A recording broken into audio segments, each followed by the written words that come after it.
Students, हम लोग पढ़ रहे थे general characteristics of organic compounds. तो जनरल कैरेक्टरिस्टिक्स में हमने उसकी 4 कैरेक्टरिस्टिक्स पढ़ ली थी। आज हमारे पास 5th है इलेक्ट्रिकल कंडक्टेंस। तो बेटा इलेक्ट्रिकल कंडक्टिविटी का मतलब ये होता है कि इलेक्ट्रिसिटी को अपने अंदर से गुजरने देना। तो बेटा सिर्फ वही मालिक्यूल्स अपने अंदर से इलेक्ट्रिसिटी को गुजरने दे सकते हैं जिनके पास फ्री इलेक्ट्रॉन्स हों।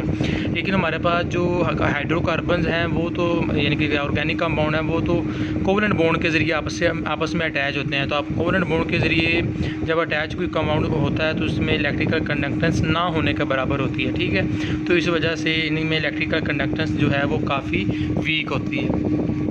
उसके बाद इनके जो बेटा मेल्टिंग पॉइंट है, बॉइलिंग पॉइंट है, वो भी क्या होते हैं, क्या काफ़ी लो होते हैं। ठीक है, लो इसलिए होते हैं क्योंकि इनमें बहुत से कंपाउंड्स वोलाटाइल होते हैं, वो जल्दी उड़ जाते हैं। ठीक है, और इसके अलावा स्टेबिलिटी इनकी लेस होती है। इसलिए लेस होती है क्योंकि ये कुछ कंपाउंड वोलाटाइल हैं, कुछ 50 डिग्री सेंटीग्रेड पे वो क्या हो जाते हैं, इवेपोरेट हो जाते हैं।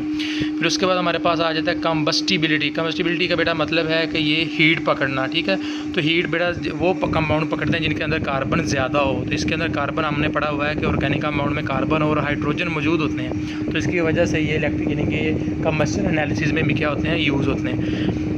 फिर उसके बाद हमने एक पॉइंट पढ़ा था आइसोमरिज्म। तो आइसोमरिज्म में हमने पढ़ा था जो हमारे पास कोवलेंट कंपाउंड है ये आइसोमरिज्म शो करते हैं। आइसोमरिज्म का बेटा मतलब ये है कि ऐसे मालिक्यूल जिनका मालिक्यूलर फार्मूला सेम हो लेकिन स्ट्रक्चरल फार्मूला डिफरेंट हो उनको हम कहते हैं वो आइसोमरिज्म है। फिर उसके बाद रेट ऑफ रिएक्शन हम कहते हैं अभी रिएक्शन की स्पीड से जा रहा है। तो इनके बेटा जो रिएक्शन हैं वो काफ़ी स्लो होते हैं। तो स्लो होते हैं उसको हम इंक्रीज़ कैसे कर सकते हैं, रेट ऑफ रिएक्शन को टेम्परेचर और प्रेशर दे के और साथ कैटालिस्ट ऐड करके। तो इस तरीके से हम क्या कर सकते हैं, रिएक्शन को इंक्रीज़ कर सकते हैं।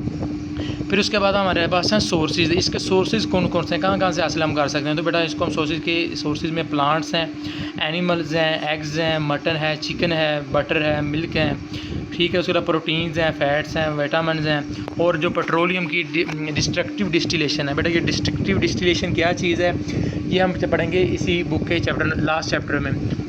तो वहाँ पर ये बताया हुआ डिस्ट्रक्टिव डिस्टिलेशन। तो इसको मैं आपको सिंपली एक्सप्लेन कर दूँ। डिस्ट्रक्टिव डिस्टिलेशन का मतलब ये होता है हमारे पास जो कोई भी ऑर्गेनिक का कोई भी कंपाउंड जो ज़मीन से निकलता है ना, जिसमें पेट्रोल भी होता है, जिसमें गैस भी होती है, सारी चीज़ें मौजूद होती हैं, तो वो इम्प्योर फॉर्म में होता है। तो उनको बड़ी बड़ी फर्नेस के अंदर डाल दिया जाता है। तो वो बड़ी बड़ी फर्नेस पर उनके मेल्टिंग पॉइंट पे बेस पे वो पेट्रोल, डीजल, गैसोलीन सारी की सारी चीज़ें क्या होती हैं, सेपरेट हो जाती हैं। तो इस सेपरेशन मैकेनिज्म को हम कहते हैं डिस्ट्रक्टिव डिस्टिलेशन। ठीक है, ये उन्होंने कुछ बताया हुआ है कि प्रोटीन्स अगर आपने एनिमल्स के अंदर हासिल करनी है तो एग्स खाएँ, मटन खाएँ, चिकन खाएँ, बीफ और फिश।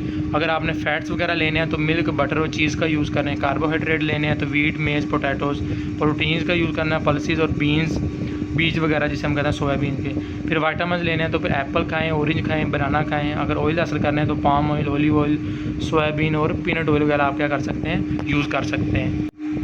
फिर उसके बाद हमारे पास आ जाता है कोल। तो बेटा कोल हमारे पास ना एक कार्बन की एक फोम है। ठीक है, तो ये कोल बनता कब है, जब कोई भी ऑर्गेनिक कंपाउंड यानी कि फ़र्क करें एक प्लांट है वो यानी कि वो क्या हो गया, उसकी डेथ हो गई, प्लांट वो नीचे ज़मीन में गिर गया तो वो क्या हुआ, ज़मीन के अंदर चला गया। जब वो ज़मीन के अंदर चला जाए कोई हज़ारों साल ज़मीन के अंदर रहेगा तो वो क्या हो जाएगा, डीकम्पोज हो जाएगा ऑक्सीजन की गैर मौजूदगी में। जब वो डीकम्पोज होगा तो वो किस में कन्वर्ट हो जाएगा, कोयले में कन्वर्ट हो जाएगा। तो इस कोयले में कन्वर्जन के अमल को हम कहते हैं carbonisation. Conversion of wood into coal is called carbonisation. ठीक है, it is very slow process. ये काफ़ी स्लो प्रोसेस है और बहुत ज़्यादा हाई टेम्परेचर और प्रेशर के बाद ये हज़ारों सालों में कि ये क्या होता है, कंप्लीट होता है।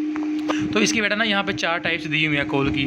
सबसे पहली टाइप है ये इसकी पीट, इसमें 60% कार्बन होता है। ये लोअर क्वालिटी का होता है, ये किलन में यूज़ होता है। ठीक है, बड़ी बड़ी इंडस्ट्रीज़ में।